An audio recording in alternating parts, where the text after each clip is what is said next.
You're listening to the Co-Creator Network. When you change the way you look at things, the things you look at change.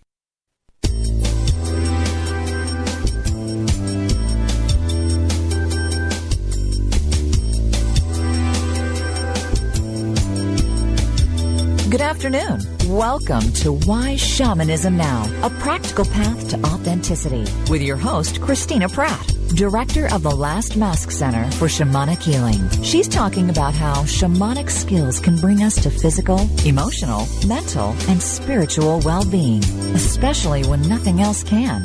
Now, here's your host, Christina Pratt.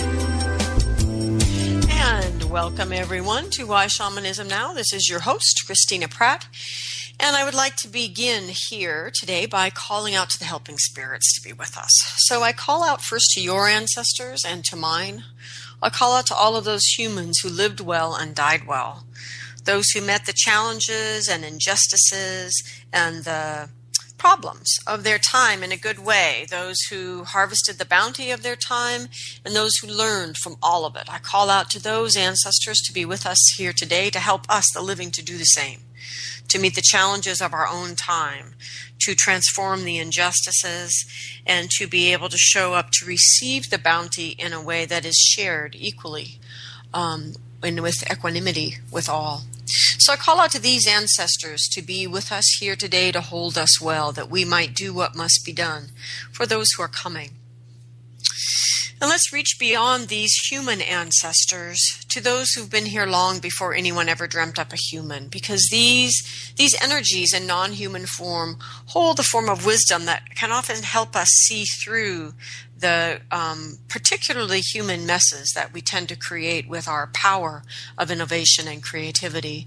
So I call out to all of the ancestors in the other forms, the forms of natures, of plants, of animals, of stones, of great oceans, of weather, of all the many, many forms, all the way to the elemental energies. I call out to these ancestors to be with us, to help us to remember that which is true, that which abides, that which resonates with the real energies, and help us to not get lost in the distractions and the sparkly things and the powerful illusions of our time. Help us to learn to see real things with real eyes and become the people that we were born to be. Help us to remember that we were born to be medicine in our time, and help us to not fall asleep before that medicine is made and given to the people. So I call out to all of these ancestors to gather around us here today, and as they gather, as they circle around, let us all call in our own energy, drawing it from wherever it might be and focusing it for a moment in our mind. And then from our mind to our heart, and then from our heart to our belly. And then from our belly, let us reach down and touch the land, touch the earth itself, and take a moment to give gratitude for your life.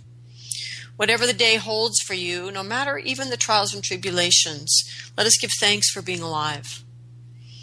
Let us give thanks for the deep, deep generosity and the dreaming of the earth, that whatever it is that needs to be changed can be changed as long as we are still breathing.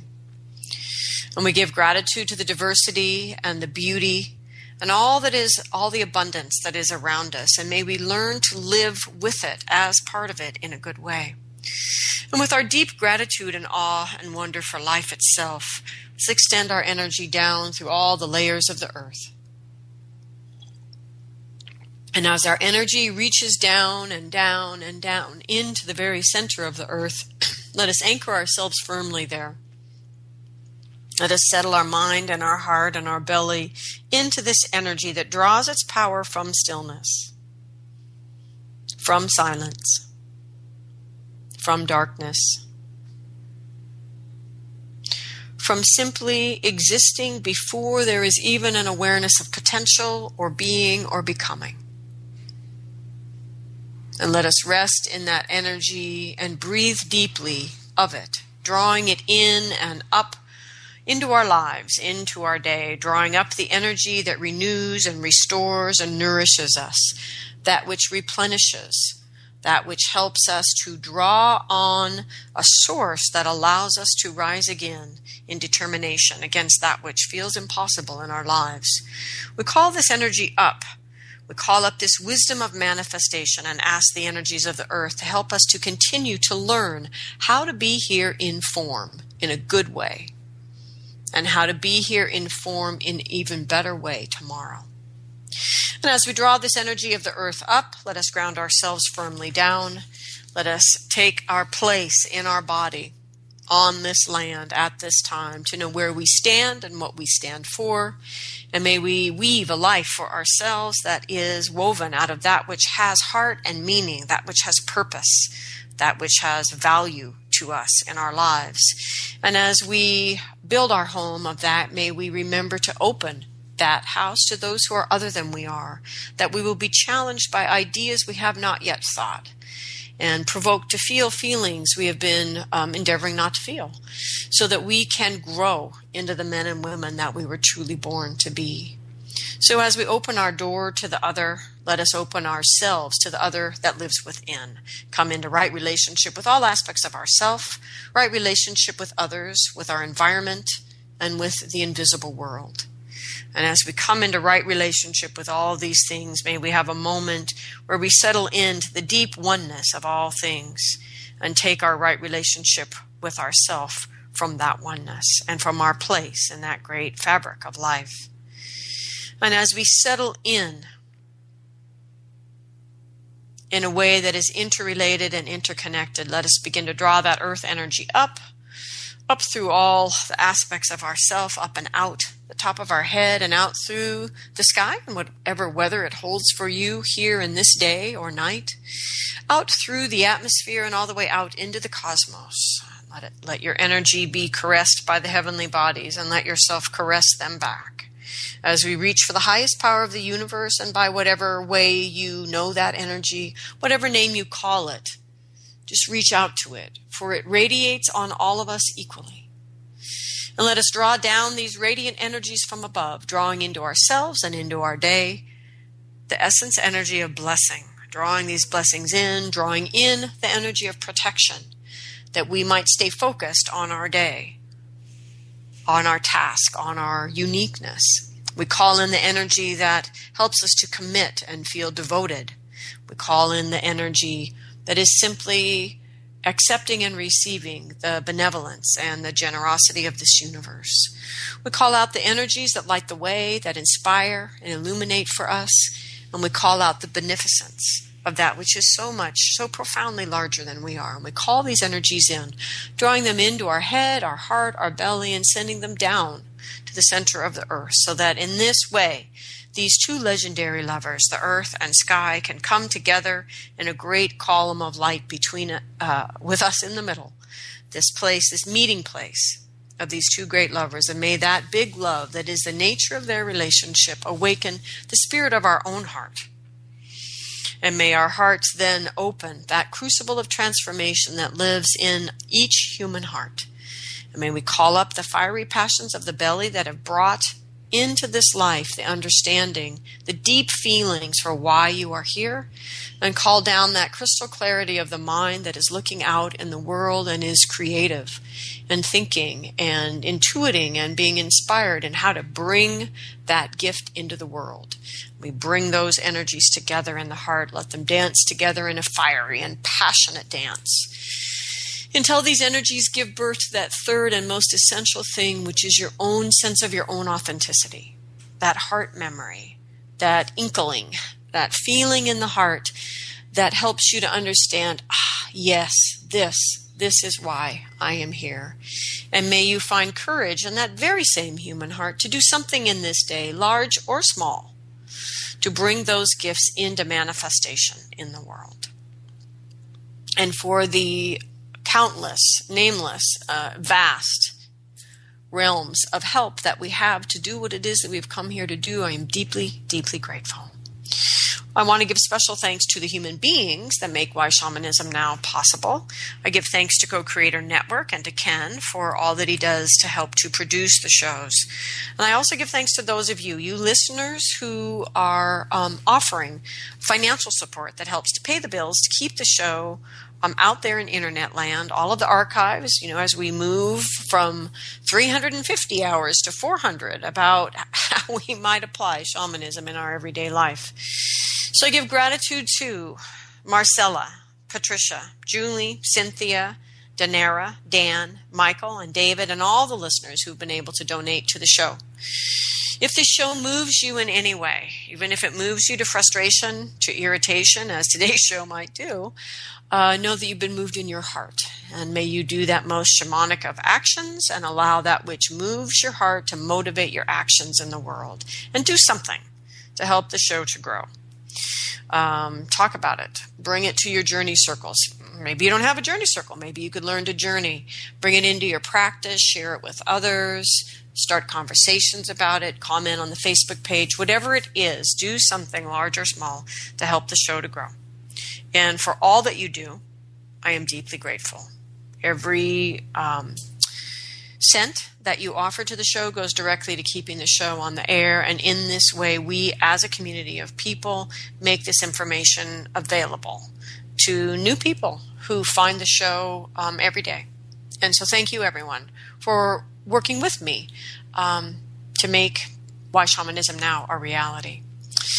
So today's show is about racism and the double wounding and how we might bring shamanism to bear on this illness in our culture here in America, although we are certainly not alone in this manifestation. So I'd like to welcome my guest today, Langston Kahn. Welcome, Langston. Thank you. Oh, Langston, you sound fabulous. So Langston is a shamanic practitioner who is specializing in emotional clearing and radical transformation. He is in New York, but he does do a lot of work online and at a distance. He stands firmly at the crossroads. His practice informed by the Western modality of interrelationship focusing, initiations into traditions of the African diaspora, and the contemporary shamanic tradition of Last Mass Center, and the guidance of his own helping spirits and ancestors, weaving it all together. So Langston has studied and facilitated interrelationship focusing, and this is deepened his own experience and ability to teach the clearing that we practice in Last Mass community. And he is also a leader within the community. So if you want to contact Langston, you can find him at occupy-your-heart.com. occupyyourheart.com. You can connect with him through the website or just email him at langston@occupy-your-heart.com. So we are live today, and if you have any questions about today's topic, you're welcome to call in at 512-772-1938 or Skype in from the co-creatornetwork.com site. Or you can always email me or email Langston at any time with questions about the show, since I know many of you aren't listening live. All right. So, as regular listeners know, Why Shamanism Now is a vehicle for talking about the practical application of shamanism in our contemporary lives. And many who find the show are new to shamanism. Many are alone out there somewhere in the middle of somewhere on the earth, finding this resource to have a kind of a solo practice in shamanism. And we're also honored to have listeners from all over the world. Today we gather to talk about shamanism via technology. And my point is today's show is going to be kind of a deep exploration of a big illness and how we might use shamanism. It may seem like a lot for people that are just finding their way to shamanism, but my strong feeling at this phase of our juncture in incorporating shamanism into contemporary life is that we must begin to be the medicine for the illness of our time. It's not enough to just keep journeying privately and in sometimes secretly in our own little monthly journey circles, and just doing soul retrievals, but it's time to actually become the practitioners for our people. And here in the United States, that's a very diverse and varied bunch when we talk about our people. And so for me as a practitioner, I see racism as a cultural illness that is deeply, deeply in need of a remedy. And this particular issue in America is really on fire. And I'm wondering if shamanism, which allows us to engage directly in the wisdom of the heart and soul, can help us add dimension to this conversation and maybe find a kind of medicine or maybe medicines that have until now escaped us as a people in being able to craft. And so I'm using my privilege and power here to create a space to explore what might be possible. And I've invited Langston to join me because he and I share a desire to bring shamanic remedies to this illness of our time, and he's not a white lady like me. So I'm not just going to sit here and white-splain for a while. That would just be pathetic. So anyway, welcome, Langston, and thank you for helping me here. Langston and I have actually been talking about this for quite a while. And we decided that we wanted to just start by covering some basics about the show. So first off, we're going to do 2 shows. And we're not really seeking to have a one-size-fits-all answer. We may not even find any answers at all. I don't know, Langston, do you want to say anything to this? Yeah, I don't know. I think this is really, I would think, the beginning of a conversation, not just for us, but I think for all the listeners of Why Shamanism Now to if it isn't already, to bring this conversation into their consciousness and to invite people to start to use their shamanic tools to engage with it. So I don't think we're claiming to know what the answer is or know the truth about racism, but we're just doing our best to bring our shamanic tools to bear as best we can at this time on this conversation and share what we've begun to see as we've started doing that. So then the next thing that we decided is that we're not going to argue about what racism is or whether or not it exists. And mainly, this is because I actually believe forcing people to do that is one of the ways the status quo system keeps change from happening. So Langston, do you have access to that wonderful Toni Morrison quote about this? I do. The very serious function of racism is distraction. It keeps you from doing your work. It keeps you explaining over and over again your reason for being. Somebody says you have no language, so you spend 20 years proving that you do. Somebody says your head isn't shaped properly, so you have scientists working on the fact that it is. Someone says you have no art, so you dredge that up. Somebody says you have no kingdom, so you dredge that up. None of that is necessary. There will always be one more thing. And so for that reason, we are forging ahead courageously, simply accepting what it appears obvious to many, which is racism is a thing that is systemic in our culture. We're going to talk about how spirit keeps reminding us it's ancient. It wasn't invented in North America. It might have been perfected here, but it wasn't invented here. And we're going to go forward as if it's known, in a sense.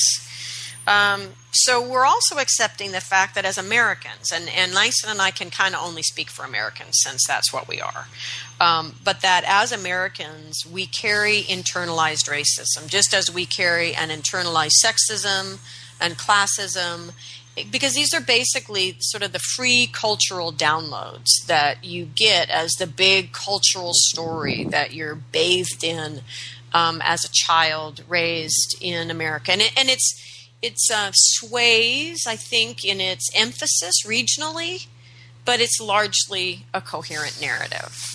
I don't know. What do you think about that, Langston? Yeah, I think that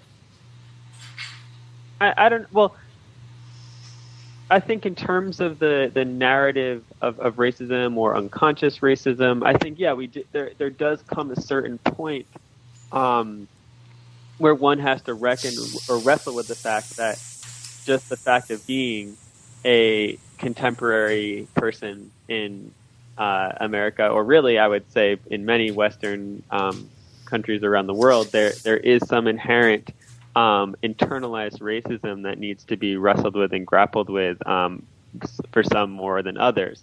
And I don't think that people of color are exempt from this either. I think we're actually perhaps more acutely aware of this fact, but the difference is oftentimes we're forced as people of color to grapple with this earlier than white presenting people, because if we don't, we commit suicide. You know? Yeah, and I think that there's a piece of this also if we bring in shamanism. Oh, sorry. Did I cut out? I'm sort of cutting it out a little bit, so feel free to jump in if I go blank. But basically just saying that we have to wrestle with it earlier because if we don't, it's really hard to live with that virulence directed against yourself. It's maybe perhaps a little bit easier to live that way when that hatred is directed towards other people outside that look different from you. And I think that there's a piece that shamanism brings in here that in describing for us how to be good humans and how to live well on this earth, that we need to constantly be engaged in learning. And I think that that humble, simple aspect of shamanic life, which is just to keep learning about your world and the people and the plants and the animals and everything with you in it, I believe is a piece of this conversation right here, which is to engage in this is about engaging in learning and what's going on in your world, your inner world and the world around you. And that if we're acting as if it isn't so, we're not engaged in learning about our reality of our time. So I just think that shamanism, a shamanic mindset, brings in that constant openness to learning, even if what we're learning starts out being really profoundly uncomfortable. So a next thing we talked about not spending too much time on, at least this is the way I look at it, because this is an aspect of life that's never made sense to me, because I started life as a scientist because I wanted my world to be explained to me. And in many ways, true science does explain the world as a very magical place. And true science and shamanism are not even kissing cousins. I mean, I think they're frankly lovers. But anyway, but my point is this, if we look at science, this idea that if one drop of black blood makes someone black, then one drop of white blood makes someone white, because it's science, people. It's DNA.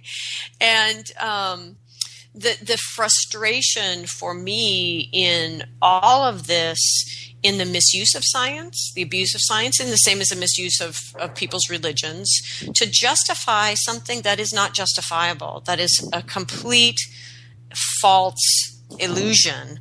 And so factually or scientifically, this whole argument of race at all fails, especially given all this wonderful DNA stuff we can do now to track ourselves all the way back to the first people. I mean, the whole argument of race itself, and I don't mean to diminish the power in that argument, but the whole justification to oppress people just becomes ridiculous in the face of today's science.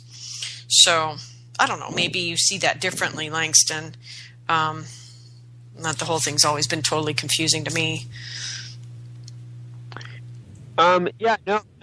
I think those are great points. I mean, the difficult thing I think about when talking about racism is that race is a construct that's invented to make one group of people seem better than another group of people simply because of those certain inherited characteristics of that other group of people, deciding that makes them inferior to you.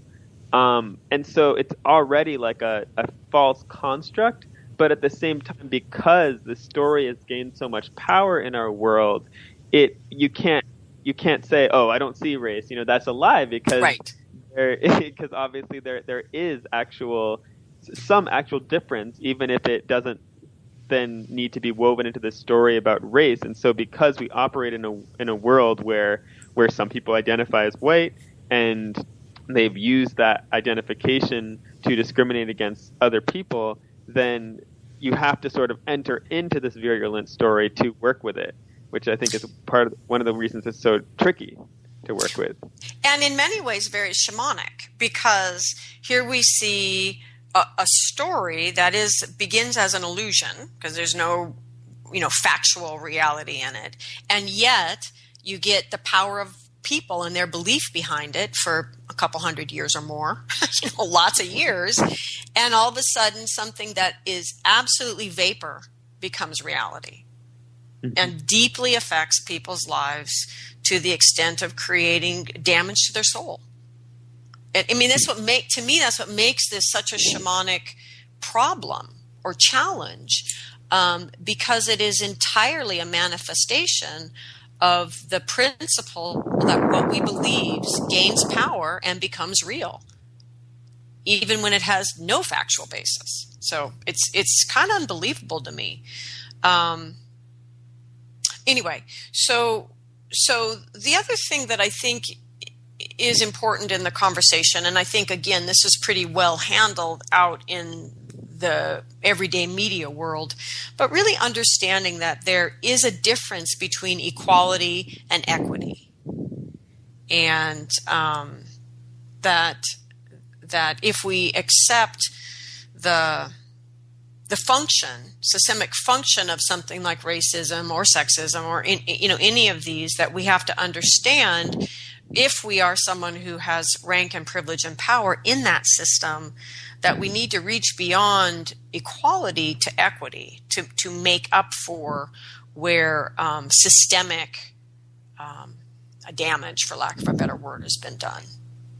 So I don't know. It's challenging, and I think obviously a quality of communication needs to happen that isn't exactly happening yet.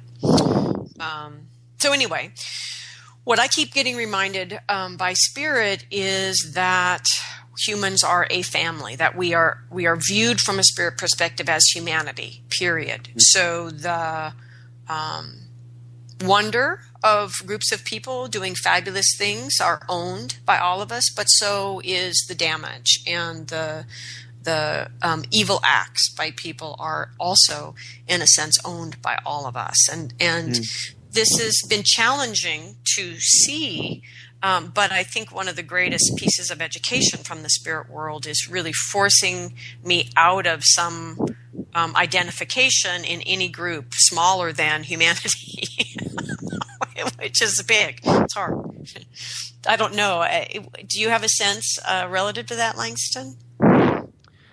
Yeah, I think it's a very valuable perspective. I think that, well, I mean, maybe this is a good time to share an experience I had. I had been, it was one of the stupid Facebook drama to some extent, where someone, it's not even worth getting into the whole story, but essentially someone made a comment that was extremely racist.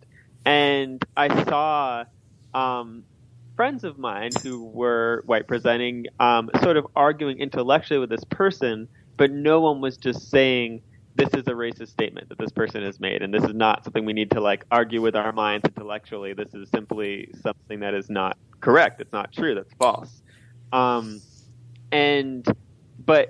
I was very triggered by the statement the person had made, so I responded strongly, and I realized afterwards, as I was, doing some emotional clearing around the trigger that had come up in that moment, that what that person had said had made me feel like I was taking up too much space, as a person of color, and it related back to this childhood experience of that, growing up in largely upper middle class white suburbia, as a person of color.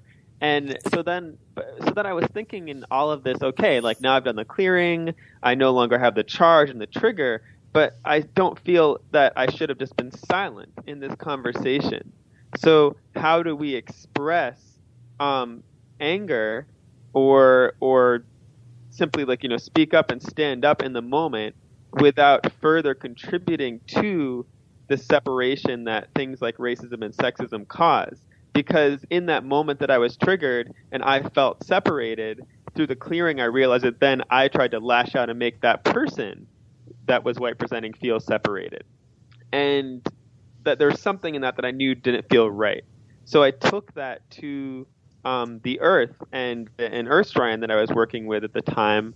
And then what the earth said to me was that when racist or sexist language or actions are directed towards you, you need to remember that these languages are inherently the language of disconnection. That these kind of racist and sexist language, or really any ism, disconnects you from the earth itself. And in that moment when you're disconnected from the earth, you kind of flail and lash out at people, and you feel you don't belong. You feel like your home has been taken away from you, so you lash out in panic and pain. And the earth said, you would not do this if you were connected to me. So allowing yourself to be disconnected from me by this language is giving away your power in that moment. You seek to reclaim it by lashing out, but you only make yourself weaker. So, I mean, to summarize the rest of it, basically what the earth was telling me to do was now take time to ground, to repair what has been severed, and then allow the earth to speak through me. So instead of voicing my petty personal hurt, even though it's, valid that I was wounded by this person's racist statement, so to speak, it still was my personal small hurt, rather than allowing the earth's anger at this disconnection from the earth to be voiced through me. And this is how the earth said you can voice anger while staying in love. So I don't know if that's a solution for everyone, but for me, I feel like that conversation illuminated for me this sense of humanity that again, it's like this trap of when in the moment of experiencing something like racism, you try to then separate the person by like referring to them as like, I don't know, derogatory. I think any way you try to further separate them from yourself, I think just serves to strengthen that story of racism in that moment. And so I think that's just part of the whole thing of like, we are all humanity meant to be connected to the earth and the earth's dreaming. And so it's a sort of very insidious thing, because these things like racism then cause us to feel separated, and then in trying to regain our connection to separate others further in some ways. So I think I'm still figuring all that out, but that was definitely a wake-up call to me to step into that more humanity perspective, I think. And it's so hard for us. I mean this, as a human, it's so hard for us when we've been hurt to speak of our feelings, because it feels even more vulnerable. We've already been knocked down. It feels like we're being even more vulnerable. But that's kind of the key piece around, for example, nonviolent communication is to be able to speak from that the feeling of that separation and naming it versus, like you said, versus responding out of the actual narrative of the personal dynamic, and perpetuating the, oh God, like we see on Facebook, right? The back and forth, but speaking from a different place. Yeah. So do you have some favorite, some personal favorites of just the everyday? I mean, you live in Manhattan, so it is in some ways enormously diverse, and in some ways enormously tolerant, but also with all of those people there, it's also an opportunity for constant problems too. But I don't know. Would you like to just share some of the examples of the racism that we're really talking about? I mean, there's the overt ones are easy to see, but it's not always overt. Mm-hmm. Yeah. Yeah. Well, first of all, I should say I live in Brooklyn, actually, but I spend much time in Manhattan. And I think that, I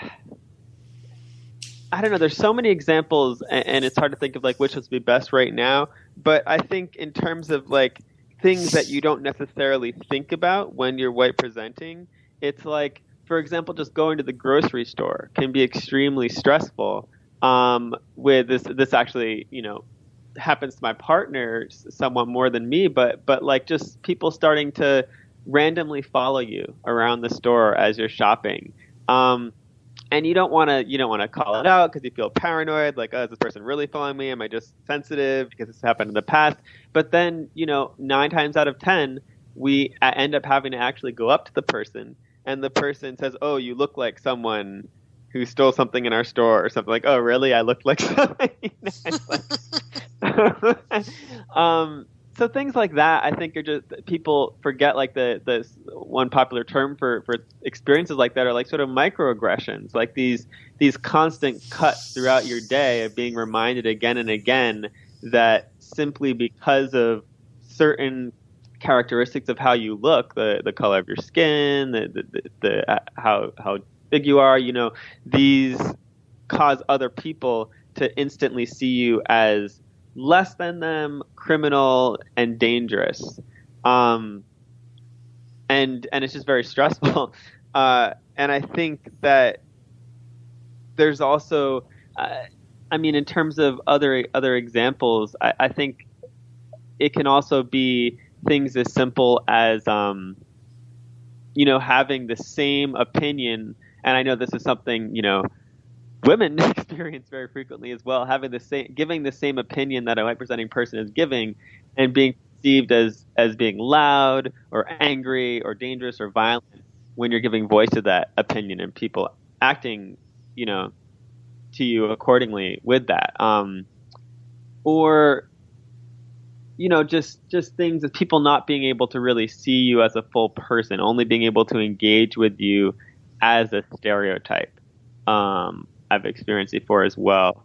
And I think these are all like the small daily experiences. Of course, also, I think everyone's seeing right now the, increased rate of police violence towards unarmed black men, the killing of unarmed black men, the fact that schools right now, public schools, are more segregated than they were in the 1950s.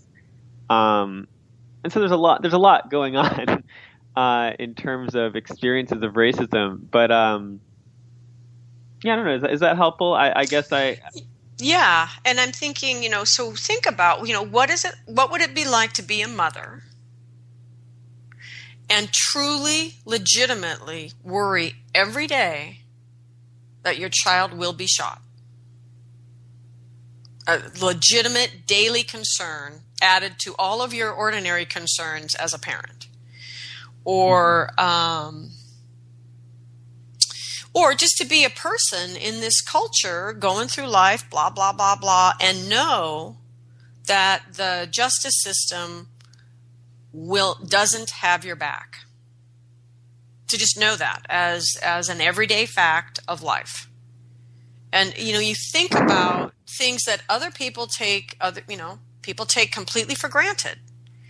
And these are really, really systemic, stressful, everyday concerns added to lives that most of us are pretty maxed out and stressed out already. So, it's a lot. So Lisa and I have probably bitten off something today that's bigger than we can chew, but we're going to try to chew it anyway. So, I don't know. Because we have to. Come on, we have to. This is just, okay. So moving on. So, And actually, I would like to say one Okay. more thing about that. I Sure. think just in the context of shamanism and spiritual practitioners, who I think are many of the audience members of Why Shamanism Now as well, I think it's also really important to just think about how you respond to clients of color. Because like there's this incredible book by this poet and writer Claudia Rankine, where she really goes in depth into a lot of these types of experiences. But she recounts an experience where she goes to her therapist, to a new therapist who specializes in helping to heal trauma, because she's wanting to really examine and look at some of the trauma of racism that racism has caused in her life. And what happens is when she gets the door of the therapist screams like, "What are you doing in my yard? Get away from here." And then Claudia says, "Oh, well, I have an appointment." And then the therapist apologizes. But it's just like, I think another motivation or reason for doing this type of work, really honestly looking at our own internalized racism, because no one wants to think of themselves as a racist. But if you're willing to look at your internalized racism and racist behavior, it helps you to avoid being in those very compromising situations where you're really forced to reckon with the aspects of you that are in fear, and so not able to engage with other human beings as human beings. So an example of this that comes up for me is in the cycle, because here is 4 years of teaching people to deal with things that are uncomfortable. I mean, there's like nothing comfortable about the cycle for 4 years, right? I'm asking everybody to be uncomfortable. And yet with, African-American people that are in the cycle, they're already coming in uncomfortable, validly, coming in uncomfortable. And so then we get to this position where, is your shadow issue a human issue, or is it an issue caused by racism? And does the fact that it's caused by racism give you the right to not sort of bypass the actual shadow piece and the precarious position that puts me in as a white woman telling a black woman, you actually have to deal with this as your shadow. You can't pass it off. And can I even say that? It's very, very hard. And yet, if we can't become the people who can grapple with these hard places, we're going to fail. I mean, we already are failing in a lot of ways. So, it's like we don't have a choice but to deal with these pokey sticks. We don't have a choice. So I have this idea, and Langston's kind of chewing on it. I'm not sure how this is our hypothesis, my hypothesis at least, that the wound of racism is twofold. That for me, I see it as I work with my clients, that it's an arrow with poison. And the arrow is often familiar to other people who may not identify as being of color. But the poison is unique to being someone of color. That's kind of how I see it as I work with clients. And what I mean by that is that the arrow is cultural. The original wound is cultural, and it's a wound of the mind, and it's an event or something that comes in and shuts a person down in some way. And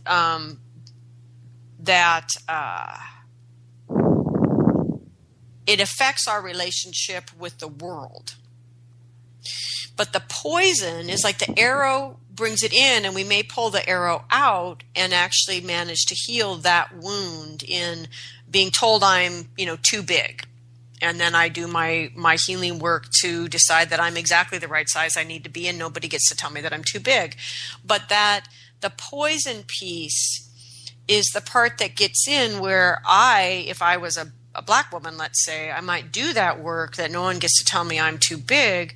But the poison piece is because I look around me and I see very, very few reflections of what I'm trying to be in the world, I then take that poison in personally, and it begins to wound my heart. I begin to say, well, maybe I am too big.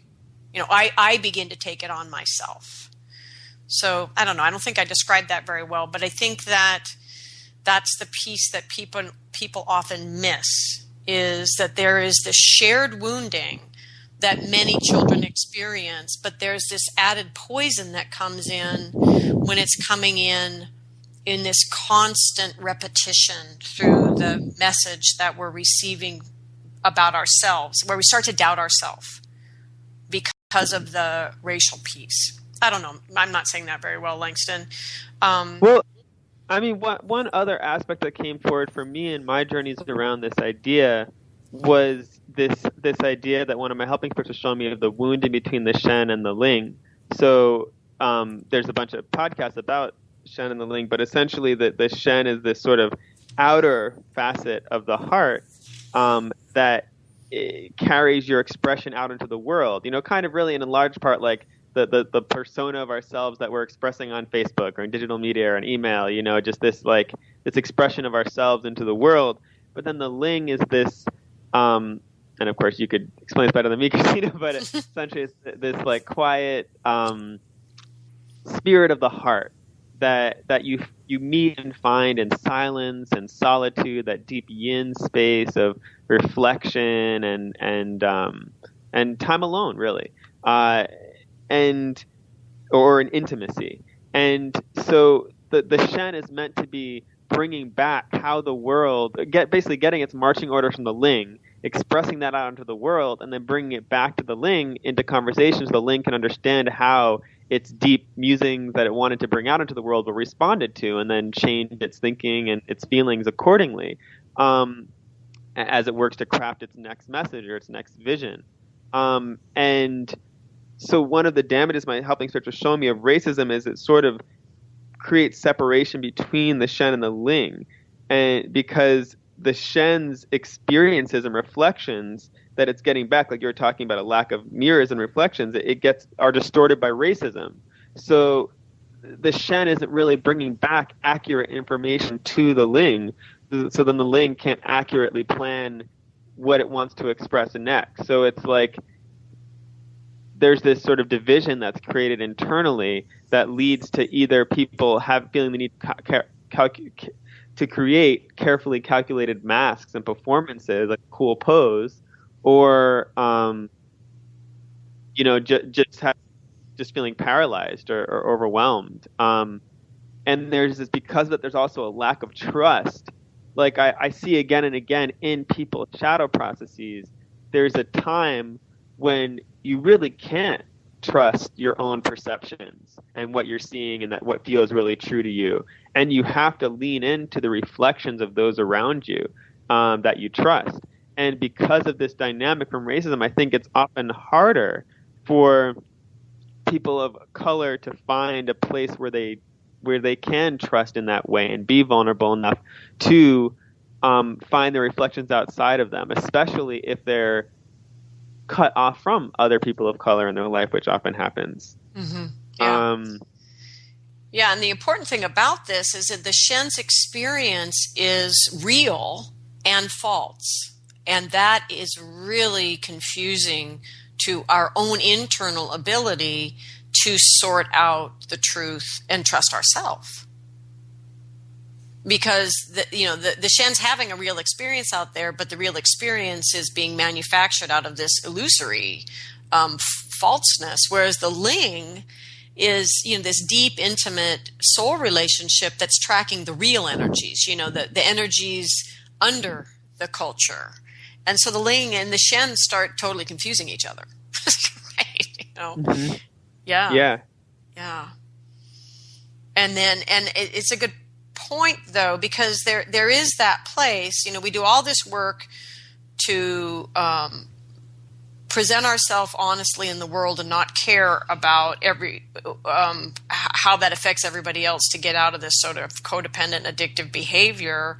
But then there does come this place of needing to actually believe in the reflection of trusted people more than our own reflection of ourselves, because our sense of ourself is too small. And I feel like that's where the need for true shamanic community comes in, or the real unique genius of true shamanic community in hopefully cultivating a space where that trust can happen even when you have been wounded in this way. Okay. And I think that's something we're still figuring out as a community if we can really create. But and there's a piece of, because there's a piece of, real shamanic community versus another community gathered around some other, set of beliefs, which is that we're all challenged equally in the community to listen to spirit and to share this sort of practical expression from spirit. And so it challenges, my experience of spirit through shamanic means in my life is it literally challenges me to be a better person constantly.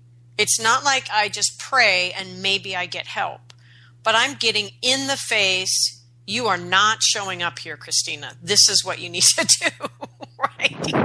So I'm getting a direct challenge to be a better person and the path to do that. And then when I feel that path is too challenging to walk by myself, often because I'm clueless and don't know how to do it, there are others around me in the community who may have walked something similar or who can at least work with shared skills that I also understand to help me figure out how to do that. So to me, that's what I've experienced in at least our shamanic community that I haven't experienced in any other religious, political, or other shamanic communities. So what are the qualities of shamanic community? When you say, maybe it's this kind of shamanic community that can help us, is there anything else that you think is when you're saying that, that's characteristic of that community or that type of community? Well, I think one is like sort of like you've already been saying this that our whole community, at least our community, I think most, shamanic communities are really built on cultivating an ability to stand in discomfort because shamanism is so intrinsically about that steady diet of sacrifice, for lack of a better, phrase, like this knowledge that your job here is to become, to bring the expression of your soul's purpose. And to do that, you're going to need to continually let die pieces of yourself that are not in alignment with that purpose or that simply are no longer serving the fullest expression of your purpose that you could be bringing to the world right now. And that process is uncomfortable. And so I think shamanic community cultivates perhaps more than other spiritual communities in some ways, because your power literally comes from this willingness to stand in discomfort in this community, and your ability to move through that discomfort and discern what the helping spirits are teaching you and interpret them accurately to take new actions and tell new stories in your life. You're more able perhaps to approach something like racism or acknowledging racism within yourself that is so inherently uncomfortable as an invitation to step into a deeper aspect of yourself and more of your power, rather than something that's derailing the plans you had for the day or your life. So yeah, I think for me that's what it is. And also the fact I think that our community perhaps somewhat uniquely is led by counsel. I think that helps as well, in the sense that it's not like one leader you're having to grapple with necessarily, but multiple groups of leaders throughout the community that are having to grapple with these issues together. So I think that also lends more potential for a diversity of perspectives and a bigger container that can hold these types of conversations, and a stronger container. And what you're saying, Langston, is making me think of another part. I've never quite seen it this way, but the way in which, if we continue to engage in these conversations via the mind alone and the psychology alone, we stay in the stories of separation. Mm-hmm. But shamanic skills give us the ability to also engage through the heart directly. for example, in a conjure dance, for example, and other ritual work together, and through the embodiment piece, embodying helping spirits, embodying different things, it also gives us the opportunity to work directly through the wisdom of the body, and this ability to work in relatable wisdom together that is not being filtered through the mind and the stories. I think it connects us more quickly to other options, other ways of knowing and seeing, and even potentially opening paths forward that we wouldn't get to necessarily through the mind alone. And for me, this is another piece that, for me, obviously excites me about shamanism, because it means I might actually be able to accomplish something before I die. Because we don't have to just keep talking about it. But we can actually get at other ways of knowing it that might open a path forward. I know for me in my own life that the big leaps and paths forward haven't been intellectual jumps. They've been heart jumps and body jumps that my mind had to figure out later, and then was marveling at the miracle of all of it. I mean, it is profoundly sophisticated intellectually, but so much so that I actually can't understand it until after it's done. So, I don't know. But anyway, part of it is, if we look at racism as the manifestation through the power of belief of a story that is false, then staying trapped in the stories isn't going to help us. And the mind has a tendency to keep running through stories and illusions and delusions. And, it's a tricky place, as you said. Langston, don't go there alone. Okay, so there's a couple other, we're running out of time, so I think obviously thinking we could do this in 2 shows was naive. But there's a couple other important points that we get from spirit about contemporary human beings grappling with all of our skills, including shamanism, with racism, that I think are important. And one is really the deep understanding that this idea that you're somehow inherently different because of the color of your skin is, as we've said before, we didn't use the words yet though, is it intersects with this systematic sorting of rank, privilege, and power. And these are the things that affect us. And it's important to recognize rank, privilege, and power, especially when you're the ones who have it. And that's another piece of consciously choosing to wake up and notice, in this situation, what is my rank, privilege, and power? In this different situation, in a different environment with different people, now what is my rank, privilege, and power? And how does it change and flow throughout the day? And to acknowledge the reality of that. And I think part of the challenge of feeling that you're someone who doesn't have the rank, privilege, and power is the frustration of people who do have it because the system's given it to them, but because of their own woundedness, they won't pick it up. They won't use it. So there's a lot of frustration around that, I think. So raising our awareness around that is important if we want to participate in being a solution. Then also we've danced around this, but we haven't said it directly, really directly, which is these stories that we engage in collectively that sort us out into different groups. I mean, I always think of Dr. Seuss's Star-Bellied Sneetches. That seems to me that was the point of that children's book. But anyway, these stories that sort us into groups and then imply or say explicitly some groups have more this than others, and so these are better and these are worse, and that all of those stories of separations are subset versions of the big lie of separation. That we are all fundamentally separate from God. And for me, this is the big problem in most people's religious expression in their life, is that they're still playing into this idea that they're separate from God. And for me, the value in shamanism as the root of my spiritual practice is it says you are not only not separate from God, but you can't be. That we are all one here. And so all the stories that you carry that are just more and more detailed versions of your separation from the oneness are all lies, because they are all built on this fundamental lie of separation. And that work alone,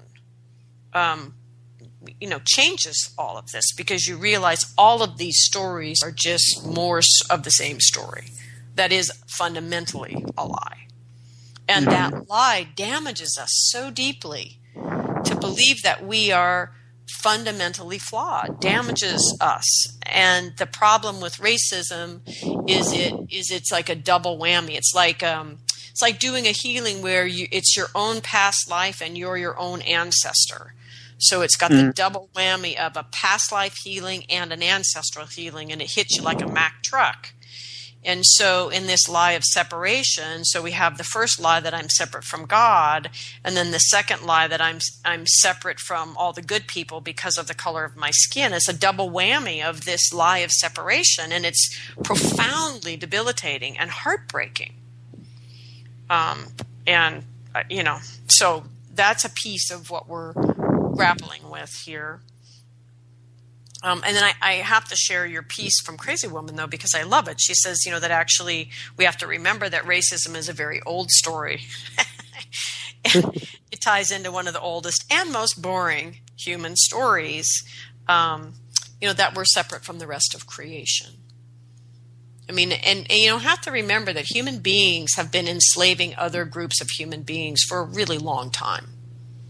It's deeply embedded in what is unresolved in our shared ancestral stories and literal energy that is sitting around influencing and giving weight to the current manifestation of racism, which is based on the idea that some other group of people is so fundamentally less good than you are that they, can be your slave.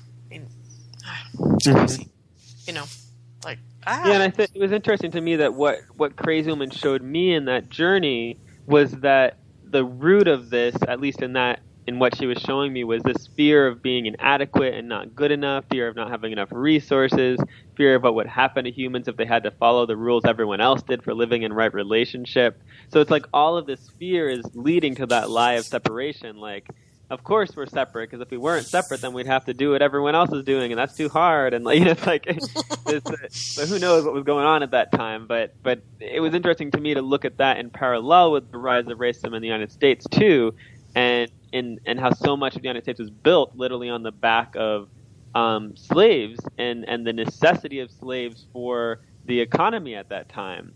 Yeah. Or at least in their perspective. And just this, again, coming out of this place of fear of not having enough, or fear of needing to do what other people are doing or face hardship, and so needing the lie of separation to be even more refined and sharpened. Speaking of running out of resources, we've run out of time.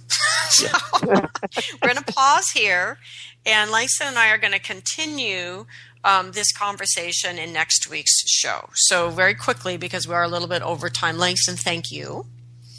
Thank you. And I give thanks to our ancestors for gathering around us here today, helping us sort through this. I give thanks to the earth below for its patience, and the sky above for its inspiration, and for the heart that truly does unite us all as a human family. Thank you, everyone, for listening.